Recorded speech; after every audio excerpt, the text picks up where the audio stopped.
I recently swapped camera systems from Fujifilm over to Sony, and specifically this one. This is the Sony A7IV I, and I like testing new gear from time to time. This one looked like a slightly better option than the XT4 for a few reasons that I will cover in this video.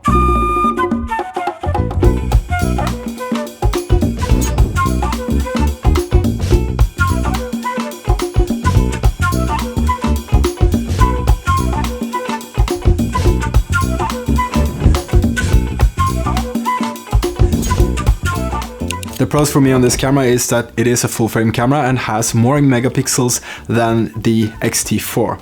And I've read somewhere that people say from 26 MPs that the XT4 has over to 33 doesn't make that much of a difference. But for my use, I beg to differ. I'll get back to that shortly. Sony has also improved their menu system quite significantly since I last used a Sony. The XT4 is quite intuitive, very easy to use, but if you use a camera on a regular basis, you quickly adapt to these new menu systems, and you find out equally quickly if the menu system sucks, like on the older Sonys. Now that we have that out of the way, I use a camera for three things. The first thing is time-lapse photography. I sell my time-lapses online to serve as a passive income. I also use them as B-roll for these videos. I think time-lapses are awesome and I love making time-lapse videos. Then I do everyday street photography because I think that every time you go out with a camera on the streets to do photography, it has a potential to be an adventure. And I use it for travel photography as well. If you haven't seen my 10 episode series from Africa back in 2019 and 20 when I photographed wild lions for 6 months in the bush of Botswana, there is a link appearing here somewhere. You can check it out, it's a good series. The third thing I use a camera for is these YouTube videos you see right here. Thanks for watching, by the way. And if you're interested in either of these three topics, time-lapse photography, travel photography, adventure photography, and making YouTube videos, making stock footage online as a passive source of income, you should consider subscribing to my channel. Okay, back to the Sony A7IV. Full disclaimer, this video is from my user experience with the camera, what I use a camera for. If you want specs and detailed comparisons, there is a ton of other channels you can check out just for that. I want to show you with examples what I use it for and how I feel about using it, compared to the FUJIFILM XT4 that I used before. For time lapses compared to my old XT4, this is a better option. The menu system here is just much easier to navigate, and you can easily set the desired number of frames with the first 1 digit, 10 digits, 100 and 1000. On the XT4 you had to scroll all the way up to the desired number of frames. You couldn't set the 10 or 100 or 1000. It was just more of a hassle to set up. I've also noticed less flickering on the time lapses when I make time lapses on this one. Might have something to do with this being a full frame. I'm not 100% sure, but the time lapses just looks better and I don't have to do as much with them. This also has 33 MPs versus 26 on the XT4. And for time lapses, this is where those extra MPs come in handy, at least for me. When I make a 4K time lapse to sell as stock, I can add more movements in post to get several clips that I can sell at the same resolution and quality, all from doing just one time lapse. This is actually a big one for me, as I've had many sales from just one time lapse, but with different movements created in post. For different reasons, people would want either a still standing lapse like this, or maybe a zoom in or out to have it more dynamic. With those extra MPs, it's easier to create more movements in posts, for example with a twist, zooming out or in with a twist, all the while keeping that same resolution and quality. If you don't do time lapses this way, it probably makes no difference to you, but it's nice to know about, and if you want to in the future create time lapses to sell as stock footage online, now you know. Okay, street photography and travel photography. This is where I'm working the most these days here on the channel. There's a lot of street photography videos coming. If you're into that, please do subscribe.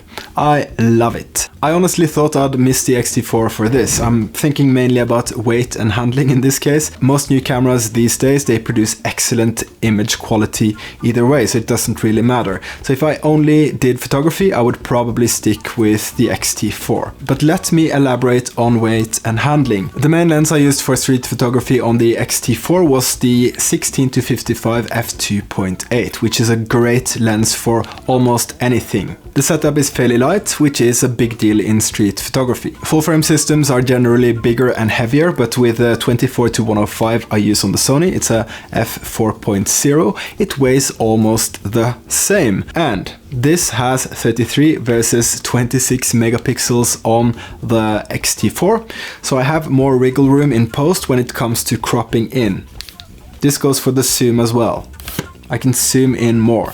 And to me, that's a big deal. I chose the 24-105 f4 for a number of reasons. One of them being the weight and another the extended reach at 105. I have enough experience in my photography to know I don't really need that big, bulky and very expensive f2.8 anyway. Besides, at my enthusiast level photography, getting an f2.8 lens would just be a waste of money.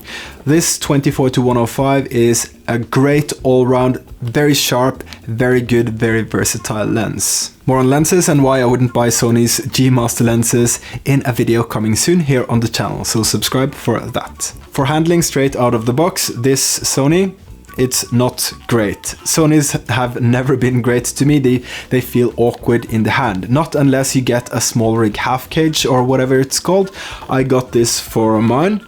And with this, it's actually better. It's better than the XT4 and it protects the camera from wear and tear, or against wear and tear. Small rig also has these basic tools integrated in the cage itself, which makes this, in my opinion, an essential Sony accessory. But on the flip side, it's one more thing that you have to buy. So there's that. Links to all the gear I use nowadays for filming, photography and time-lapses will be in the description in case you want to check it out. Moving on, vlogging, filming, YouTube and stock video production. I love the color straight out of the camera on the XT4. And the Sony is good as well. The most important for me is the AF, and I think Sony is in for the win in that department, especially the eye autofocus. I filmed a lot of wildlife in Africa with the Sony A1, and apparently the Sony A7IV and the A1 has the exact same AF technology, so it's great. For YouTube, I just use a standard profile on the Sony, which looks great. I have this program to dial number 1 up here. With color correcting log footage, it is lovely to work with. I have this program to dial number 2 up here, and it's fantastic. I love it. Max quality, max everything on this one. I haven't done a lot of stock video productions yet with this thing right here, but it's something I'm really looking forward to making more of in the future, especially in low light situations. That is apparently something Sony is very famous for. Very good low light performance. We shall see. Apparently Sonys are better for video, but then again, I'm just a dude that likes to try new camera systems from time to time. By no means an expert in analyzing video footage, so do not take my word for it. I just think this is great to work with, it's fun, and it's easy to color grade. To conclude this video, am I happy with the switch from the XT4 over to Sony? Overall, yes, I am. I think it's great, and I always bring my camera wherever I go to do street photography. And I thought the weight and handling would be a big deal, but it's not. It's roughly the same size as the XT4, and it's also full frame. I don't know if that's noticeable in photos these days, but with the extra megapixels for time-lapse, it just makes it better for me to use and work with. And for video, super easy. It has this flick switch between video and photo mode.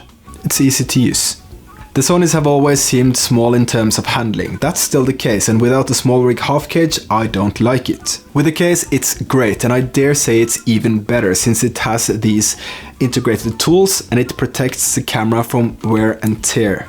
Very, very good with the small rig cage, which makes it an essential accessory. And that's it for this video. I hope this was somewhat helpful. Links to all the gear I use nowadays, including the lenses, everything for the Sony, shall be in the description. And I want to say cheers for watching. If you've made it this far, please do subscribe to my channel. Leave a like on the video. It makes a difference. It helps me make more and better content for you. And if you're interested in street photography, that's sort of the theme for the channel going forward. Yeah, like I said, subscribe, and I'll see you in the next video. Bye bye.